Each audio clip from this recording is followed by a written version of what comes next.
What if Anakin told Obi-Wan about Darth Plagueis and what Palpatine told him about the Sith Lord? That's our story for today. Hope you guys enjoyed that one, and let's get right into it. But before we get into today's video, I'd love to talk to you guys about the sponsor of this video, Manta Sleep. As the sun stays out longer and rises earlier, it's harder and harder to get great sleep these days, unless you have the perfect sleep mask designed to get you the best quality sleep for whatever you need. Whether you're blocking out daylight or the sounds of the outside world, taking control of your sleep space means you can enjoy restorative rest no matter how long the sun stays up. So, just looking at the sleep mask here, it is far better than your usual sleep mask for a variety of reasons. The Velcro adjustability works so well, and it's not just for your head. You can even remove the Velcro eye straps depending on what feels best for you. And my lovely girlfriend has always used a mask, but it's always been a really low quality one. So, when I showed her this one and she tried it, she was amazed at the increase in quality, the comfortable feel, the adjustability of it all. And I'm not a big nap person, but she is. And this mask helps her to get great sleep at any time of the day. And this mask I'm using is great, but if you like falling asleep to music, ocean sounds, Manta Sleep offers a Bluetooth version that plays whatever you want for that high quality sleep that you personally need. So, you know what to do. Go to the website mantasleep.com. Make sure to use my promo code SWGalaxy for an extra 10% off at checkout.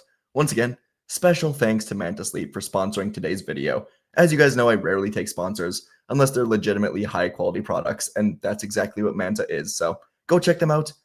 And let's get back into the video. Our story begins on Coruscant as Obi-Wan Kenobi is heading down the ramp to board the ship to take off for Utapau. But behind him, Anakin Skywalker suddenly made a quick decision. There was just something he had to get off his chest, and this final conversation with Obi-Wan made him trust his former master just enough to call out for him again. Obi-Wan turned quickly, almost like he was waiting for Anakin to call out for him, and he asked what it was. Anakin doubted for almost a second if this was a good idea, but it was now or never. So he asked Obi-Wan a fairly random question. He was the first Jedi to fight a Sith in over 1,000 years, but do he or the other Jedi know of the Sith that were in hiding over those 1,000 years of presumed extinction? Obi-Wan had a confused hand to his chin as he thought about it. The Sith were on everyone's mind these days, but he just told Anakin that the restricted archives list many Sith from historical records. But there's a wide gap for those 1,000 years until the emergence of Maul. Anakin nodded slowly, then asked Obi-Wan if he knew of a Sith called Darth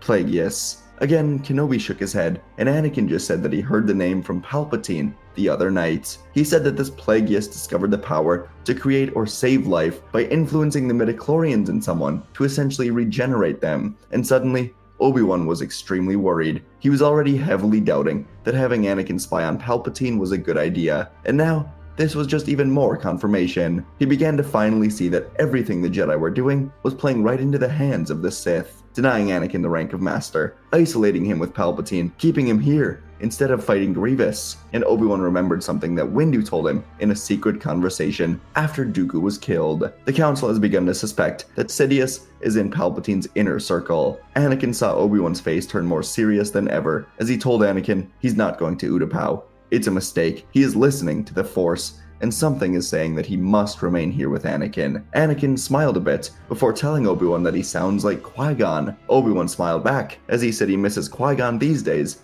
more than ever. The two of them would leave together, and Obi-Wan would first tell Cody to take off, telling Cody that he will be right behind him. This was, of course, not true, but Kenobi could not risk the battle plans changing, and Palpatine getting word that he was staying behind. If they were going to try and beat the Sith at their own game of playing in the shadows, then so be it. And as they left, Obi-Wan contacted the Council, telling Windu about his decision, citing that more evidence of what they discussed earlier regarding Sidious and Palpatine has emerged. Windu accepted this, then said that Plo Koon will soon be available to be rerouted to Utapau to join Cody in the fight. So, Skywalker and Kenobi would travel back to the temple, and they would further discuss Darth Plagueis. Obi-Wan pressed Anakin on why Palpatine would even bring this up. Is Anakin in danger? Is Palpatine someone else? And when Anakin eventually refused to answer, Obi-Wan asked about another name, Padme, and Anakin's reaction was everything that Obi-Wan needed. Obi-Wan sighed heavily as their speeder flew through air traffic, and he asked Anakin why he didn't say anything about her. They both care about her, and if she is in danger, then he wants to help. Anakin had trouble finding the words, but soon He just said it's not that simple. He is in love with her, and he's been having visions of her dying in childbirth while delivering their child. And this indeed left Obi-Wan stunned, but he quickly worked past it, saying he would like to help anyways, for Anakin, as his friend. Obi-Wan knew Anakin wouldn't be able to use Force Heal. His heart simply was not pure enough at the moment. Anakin knew it, and clearly the Sith knew it. But Obi-Wan could call upon that power, and although the effort could bring him close to death, he felt Padme was one of the people in the galaxy worth that effort. Anakin heard these words, and he felt relief wash over him. He felt bad for not trusting Obi-Wan sooner, and he wondered to himself why he hadn't. But the answer was obvious. Palpatine influenced his trust in Obi-Wan to fall away. He consistently told Anakin that the Council lies, that Obi-Wan is working with them behind his back, and despite all of it, in Anakin's most desperate hours, Obi-Wan vowed to help him and Padme. He really did seem more like Qui-Gon than ever before. Perhaps he was seeing that the Council needs change, Anakin thought. So they would return to the temple, and Obi-Wan would speak with Mace Windu about everything he knew about Palpatine and about Plagueis, and the two of them would come up with a plan. Anakin would go to Palpatine, tell him that Kenobi has engaged Grievous, allow Palpatine to unravel everything, as Anakin will activate his communicator for the Jedi to hear. And if Palpatine reveals the truth about Darth Sidious, the Jedi will pounce, take him down with the evidence that Anakin has gathered. Anakin, with his trust restored in the Jedi, would accept this plan and take off to Palpatine's office. And when he arrived, things quickly began to go just as the Jedi predicted. Sidious sensed Anakin's conflict. He sensed Anakin's anger, but he failed to truly consider that Anakin's anger could be directed at him and not at the Jedi. For the first time in over a decade, it was Palpatine who was being played, and he was too arrogant to realize it. He told Anakin to embrace the dark side, learn from it, and when Anakin ignited his lightsaber to accuse him of being a Sith and working with Dooku and the Separatists, Palpatine didn't deny it. He thought he had Anakin in his grasp, but only seconds later, after the grand reveal, the doors swung wide open. Mace Windu, Obi-Wan Kenobi, Kit Fisto, Agen Kolar, and Saesee Tiin were here. They entered the office, ignited their blades together, and told Sidious he's under arrest for treason. And now Palpatine finally saw that he was played. He knew what to do. His communicator was in the office across the hall. He needed to get through these Jedi, execute Order 66 for their treason. So he ignited the red blade, and without a second of hesitation, Sidious flew in at the Jedi. Anakin turned his head just as the heads of Saesee Tiin and Agen Kolar flopped to the floor with their bodies. And Windu, Fisto, and Kenobi blocked strikes from the Sith Lord as Anakin ran in to help them. The blast of Jedi and Sith blades colliding suddenly echoed through the Chancellor's office as the Jedi surged forward to try and defend themselves. Anakin stepped over the fallen bodies and watched as Mace Windu led the charge, blade crashing down against Sidious's red saber. With thunderous force, sparks flew as their sabers clashed again and again, Windu driving the Sith Lord towards the main window. Kit Fisto spun in from the right, sweeping low with a green arc, meant to cleave Sidious at the knees. The Sith leapt high, twisting midair, his saber grazing Fisto's shoulder on the way down. Anakin blocked the follow-up strike, parrying with both hands and pressing hard as Obi-Wan moved in from behind, swinging high before stabbing towards Sidious's lower back. The Sith turned just in time, slapping the blade aside, but it cost him. Windu's saber scorched a line across his robes as the Jedi Master closed in once more. Sidious scrambled away to recover, face etched with anger. The Jedi followed relentlessly behind him. Obi-Wan ducked under Sidious's horizontal sweep, countering with a quick slash to the thigh, which the Sith barely blocked in time. Anakin followed up with a leaping overhead strike, forcing Sidious to one knee, before Fisto landed a huge kick, knocking the Sith back across the room. But Sidious rolled into the motion, throwing his cloak into the air to disrupt their line of sight and launching into a furious spin, his saber becoming a red blur. He slashed across Kit's chest before being met by Windu's crushing blow, which knocked him off balance. Kit stumbled to the floor, life fading from him quickly.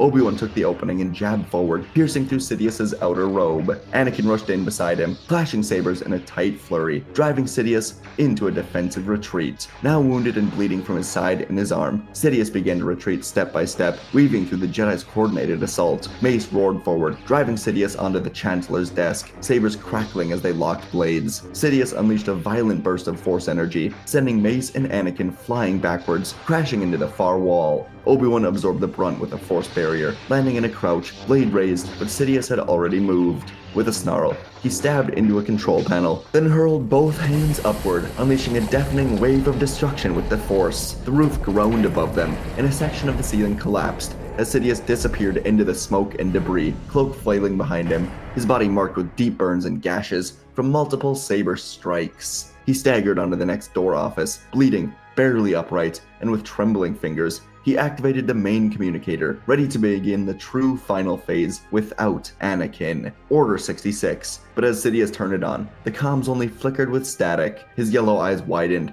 The planetary comms were all shut down. For the first time in years, Darth Sidious felt the faint, creeping chill of fear as he realized the Jedi were still steps ahead of him. They shut down planetary comms. It was an action that would have a ripple effect for weeks on this planet, if not months. But the Jedi knew Sidious must have had a plan, so they made this decision. And after a moment, the debris from the collapsed ceiling would clear, and out of it walked Windu, Skywalker, and Kenobi. Sidious was already defeated. His body was bruised and wounded so heavily, and as Windu moved in, Sidious lifted his blade for defense, but his wrists were sliced clean off. Windu pushed Sidious into the wall, breaking his back with impact, and the last thing he saw was Anakin's blue saber cutting him down once and for all. It was over. The Jedi breathed a collective sigh of relief. The war could come to an end as long as Plo Koon destroys Grievous on Utapau, and Obi-Wan was sure it would be no problem for the Jedi Master. But on Utapau, blaster fire ripped through the dusty sinkholes as General Grievous darted between collapsed structures and extremely narrow pathways,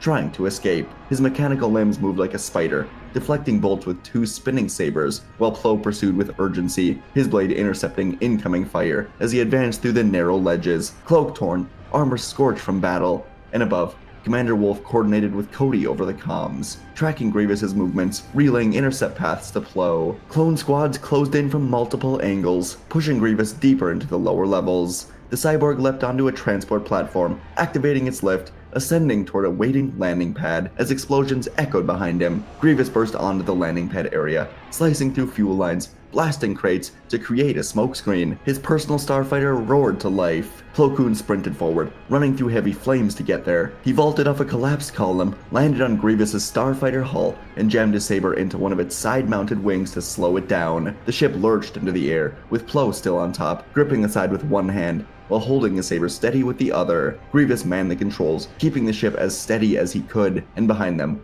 Wolffe and Cody piloted an LAAT gunship, swerving to avoid debris as they closed the distance, tracking the fighter as it accelerated into the sinkhole upper levels. Wind whipped around Plo's robes as he clung to the vessel, eyes locked on Grievous through the cockpit glass. Closing his eyes, sinking into battle meditation, he reached out through the Force, feeding awareness and clarity into Wolffe and Cody's minds. Cody adjusted the targeting system, the LAAT weaving between towering Utapau spires and smoke trails, staying locked on the enemy fighter. Grievous banked hard to escape the canyon, but Wolffe anticipated the move, adjusting elevation and angle. The gunship's cannons charged. Plo lifted his saber, jamming it into the thruster, disrupting the stabilizers. Grievous was now focused on keeping the ship steady instead of avoiding cannon fire from behind. And in perfect sync, Wolffe would fire. The shot pierced the engine bay. Grievous's ship would explode in a chain reaction, engulfing the vessel in flames. And at that moment of impact, Plo released his grip and launched himself into the air, flipping backwards through the smoke and wreckage. The LAAT swooped underneath, and Plo landed cleanly on the hull, dropping into the side door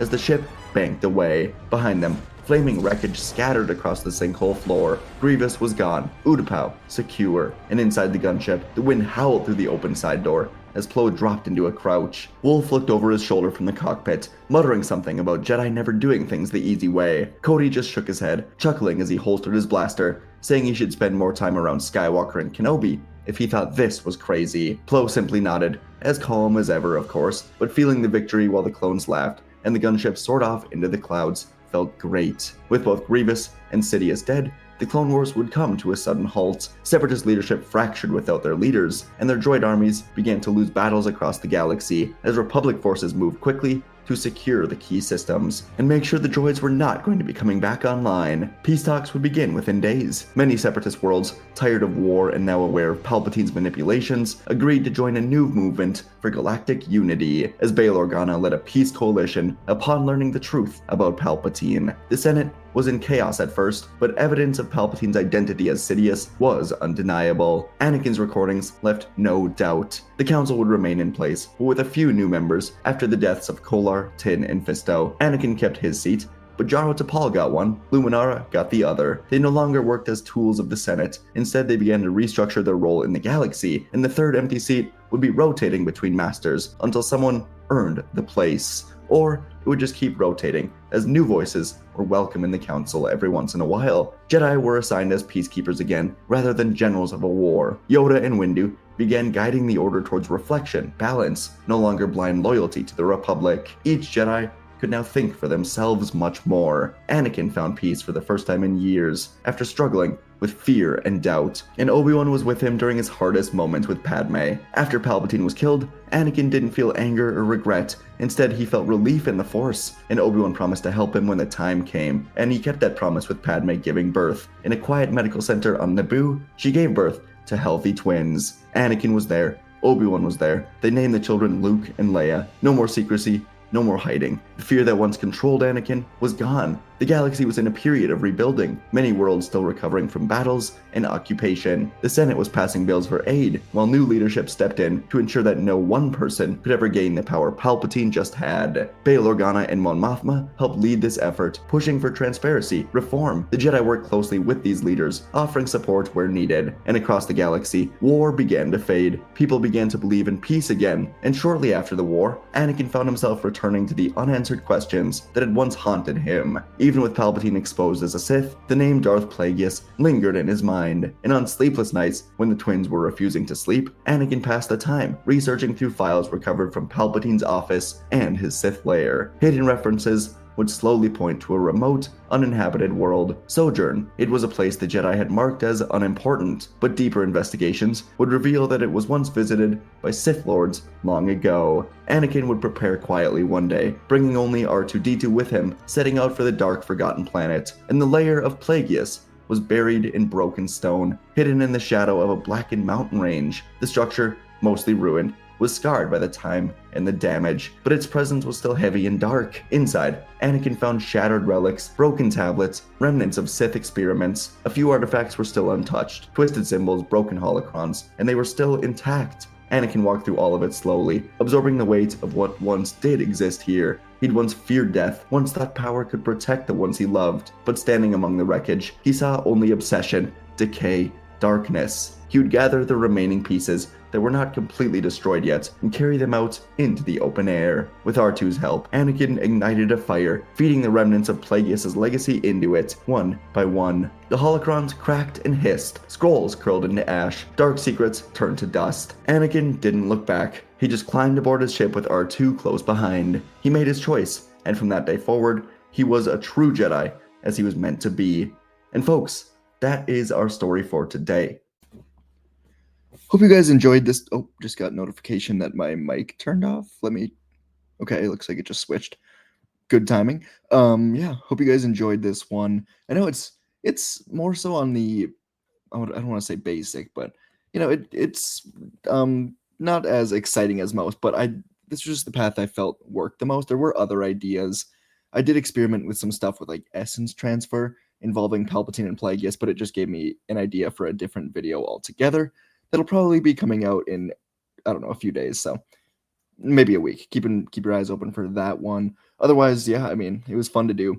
It was a story that came to me. I was looking for Obi-Wan ideas. I didn't feel like I wrote about Obi-Wan in a while, and I just kind of wanted to make this like Clone Wars style quicker, and yeah, not really, just, I don't know, just kind of keep zooming through the story, and I think that came through maybe on the Plo Koon and General Grievous fights. I had a lot of fun writing that one, so hope you guys enjoyed that part. I thought it was fun to integrate Plo Koon, Grievous, Cody, Wolf into just kind of a, because usually we'll just kind of say Grievous was defeated on Utapau, which is fun, and I mean, gets the idea across. But yeah, I wanted to really focus in on that after the duel with Palpatine. But yeah, story involving essence transfer. I just really wanted to be able to flesh it out more. If I did it in this one, it just would have felt much more rushed and not as cool. So yeah, that was the process going into this one. Story that goes maybe as expected, but I thought it worked well. I thought it fleshed out some character stuff. So appreciate you guys. Let me know what you thought. Yeah, go check out the Manta Sleep stuff. Appreciate them supporting the channel, and I'll see you guys in the next video.